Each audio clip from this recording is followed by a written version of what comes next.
Now, I lost 50,000 US dollars in business. That is 6 million Kenya shillings, all of it down the drain. And then I come online, I see people tell me, when you want to succeed in business, you should risk. There is no success for those who are not risk takers. Risk takers are the ones who succeed. Bro, what these investment coaches or gurus or whatever they call themselves, what they don't tell you is that you can risk and lose it.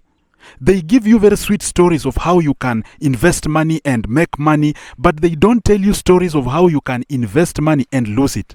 I invested 50,000 US dollars. In Kenya, that is a lot of money. 6 million shillings. An average person cannot easily earn that. But I lost it all because I was ambitious and listening to this advice of, if you want to succeed, you have to risk. No risk, no Ferrari. You have to risk in business. Of course, I agree, if you risk carelessly, you will lose, you will definitely lose. But even if you risk carefully, you can still lose money. And that's what they should tell you. They should give you both possibilities, that you can make and lose it. And for me, I lost it, and it was one of the most painful things that I've ever gone through. And that is when I started understanding the importance of living a frugal lifestyle. That is when I started understanding that I don't need more money, I need less worries. That's when I started understanding now that money is not all we need. We need peace. We need to just live life, not chasing things, chasing dreams, and people telling you that there's a dream somewhere. You have to chase it and chase a big dream. No. You just need to have less worries in this life to live a very quiet life, peaceful life. Peace of mind is all we are looking for, but we pretend we are looking for money. Now, my investment journey started because I was a freelancer. And you know, freelancers, we are always mocked. You don't have a permanent and pensionable job. When you grow old, you will suffer. You will have no pension. You will not have retirement benefits. You will suffer. And you know, that time, we were earning very good money. There was no option of going back to formal employment because you can't go to formal employment to earn $500 or 50,000 Kenya shillings when you can easily earn $500,000 or 5,000 US dollars. So at that time, the only option was to invest. Invest in things that when this income is cut off, you can earn more money. And you know, because I was earning that good money, I wanted also a business that could generate a lot of money in case my online income was cut off. And I was listening to a lot of business advice. And one of the business advice that I was given is, look for a problem in the society and solve it. Just look for a problem. What are people complaining about? And solve that problem. And when I started working, I did not have a car at first, and I was using public transport. But in Kenya, we call them matatus, these vans. And I saw they were very dirty. And sometimes you sit on extra chairs called sambaza, and sometimes they delay to travel, and just people are not satisfied with traveling in those matatus. So I said, I want to invest in public transport, and my vehicles will be the cleanest, and they will be timely, and I will make sure that there is passenger satisfaction when they use my vehicles. Now, I calculated the cost of investing in one vehicle, and I realized that one vehicle does not bring any profit. Just ask anybody with one matatu. One matatu does not bring in any profits. So 2 of them would bring reasonable profits. So I said the best thing to do is to invest in 2. Because if you invest in 2, you can get good money. Now, at this point, I want to answer someone who asked me a question on my previous video, that if you are earning $500,000 every month, why did you have to borrow money? Bro, I don't come from a rich family. I come from a humble background, I can say so, but not very humble. I think middle class, because my dad was a civil servant and he used to earn well, and we never lacked anything. But I come from a modest background. We don't have a lot of money.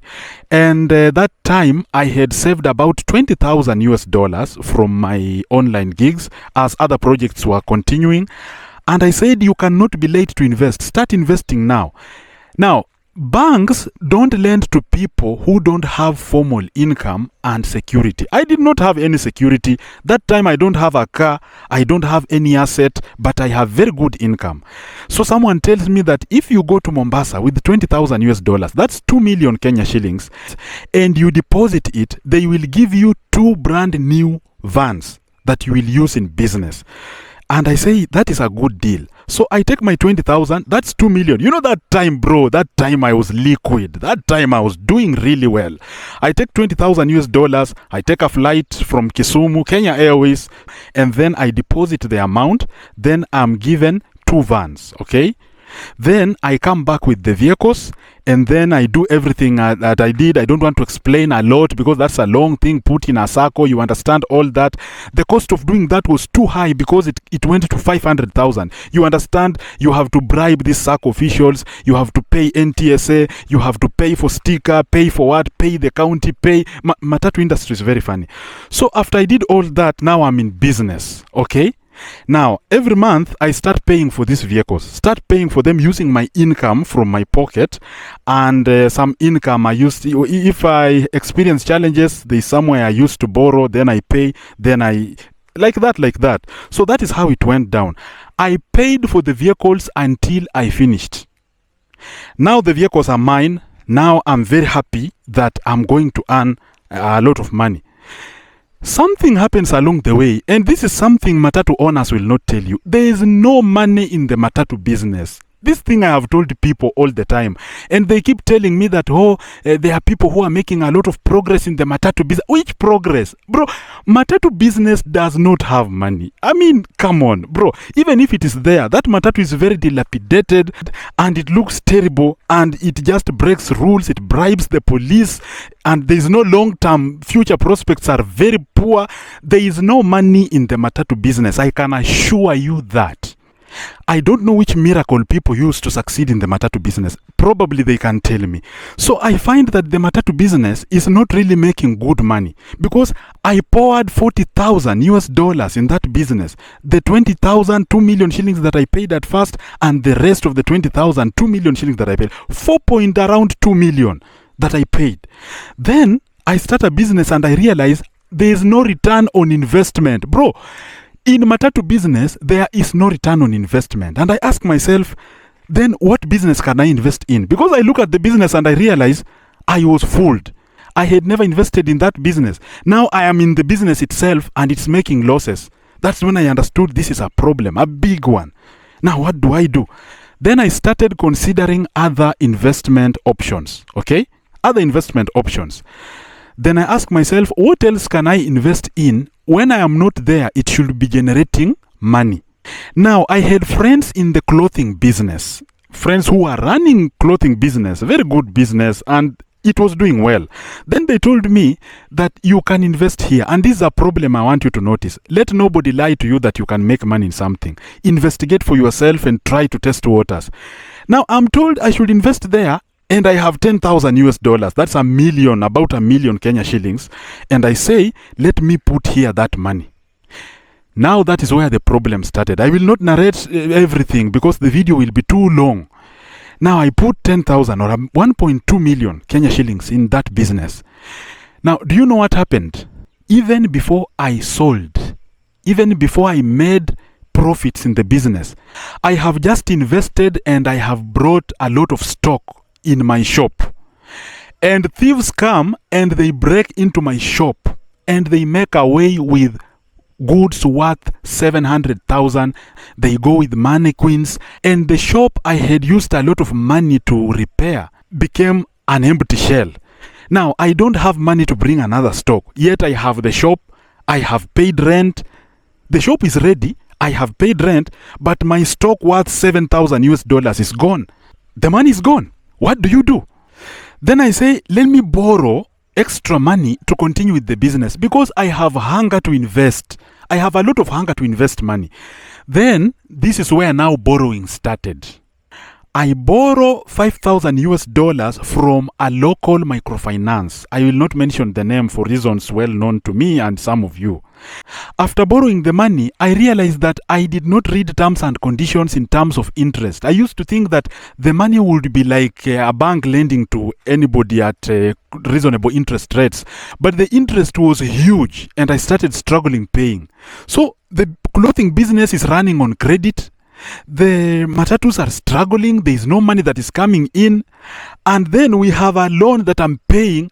And then I have workers that I have to pay salaries, and there is no good money coming from the business.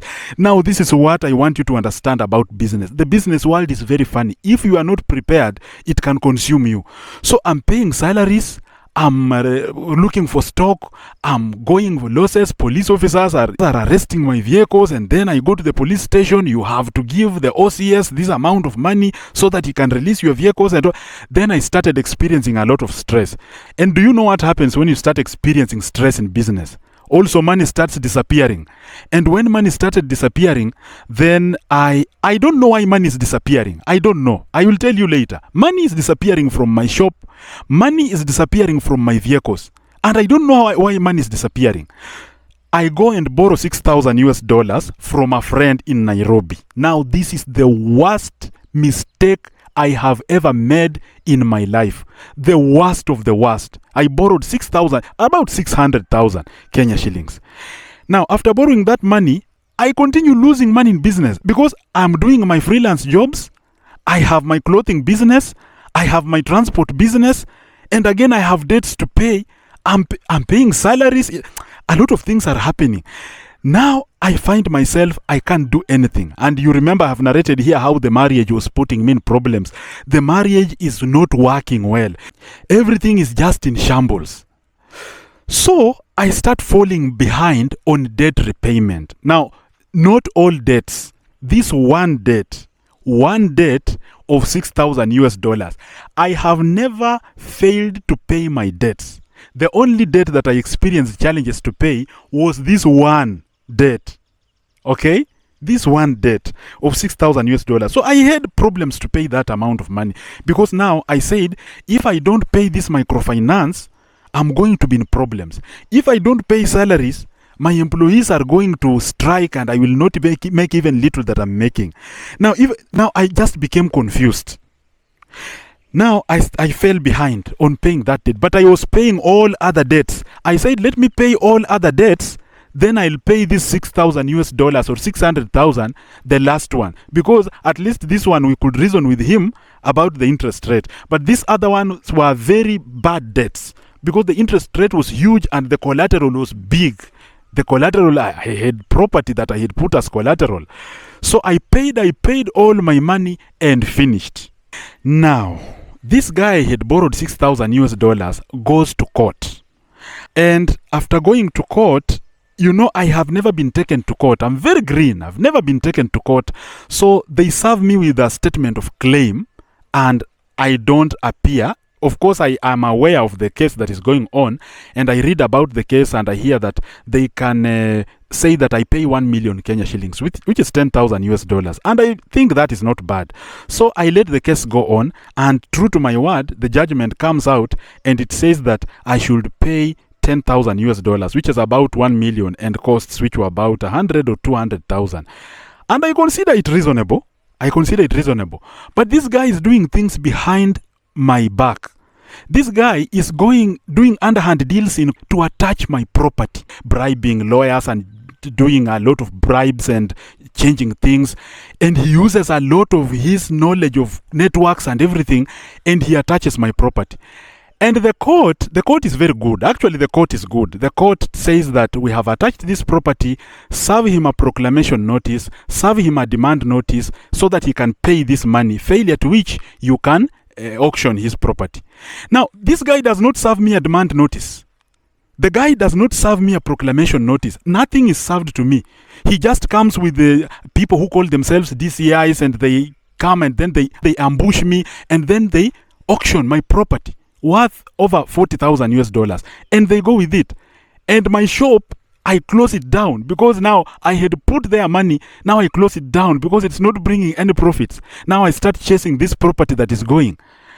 After chasing it, I realized no. The issue is overtaken by events.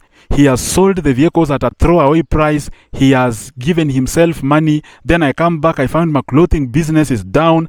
Then I just come and sit down and ask myself, what is happening?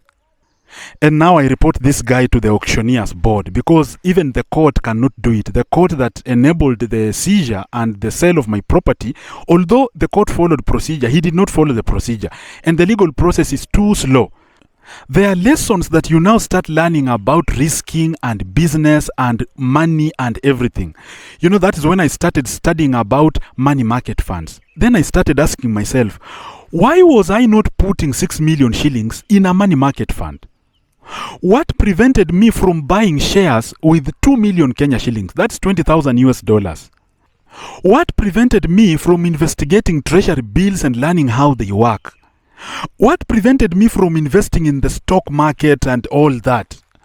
What prevented me from saving the money? You see, these are questions you start asking yourself. You are not a fool. And I will dedicate another video in business. I said I lost money and that was not my fault. It is the employees that were stealing from me. That is a totally different subject that we will talk about. Employees stealing from your business and you thinking that you are making a lot of money in that business. So you learn that when you get money, do not rush to take risks. When you rush to take risks, you are making a big mistake and you will fall in problems. 2, you need to take calculated risks. And even if you take calculated risks, because mine were calculated, that is why I completed the debt that I had, the hire purchase vehicle that I bought, I paid the whole amount, and that is a calculated risk.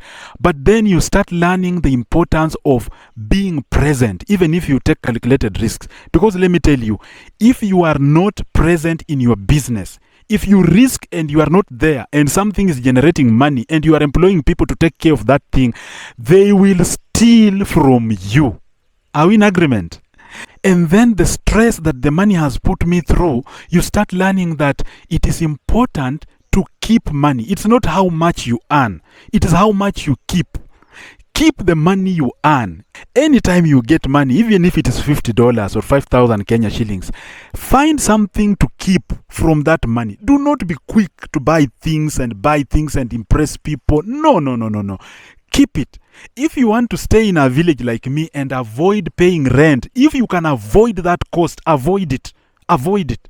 If you can avoid buying clothes so that you can impress your people, just wash your clothes and put them on again.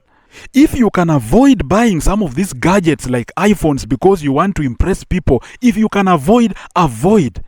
Because the most important thing is not what you are buying with the money. The most important thing is the less worries that you have, not the money that you have, not the money that is coming in.